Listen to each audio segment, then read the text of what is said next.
how to print return label on Amazon.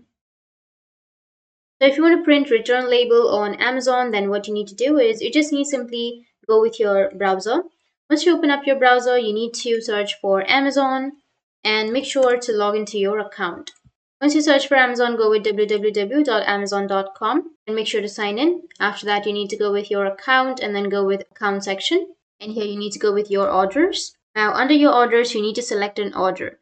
In my case, I don't have any orders right here, but if you have any orders, you need to select your order.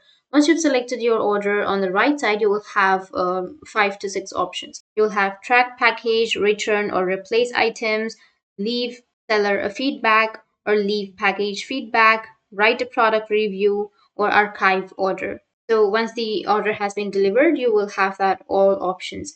So you just need to simply go with an option which is return or replace items. You can choose your response and then select your refund method. And after that, go with continue. You'll have an option of print label and instructions. So you just need to simply click on it and then print the document. If you don't have a printer, ask a friend or use a printer in the library.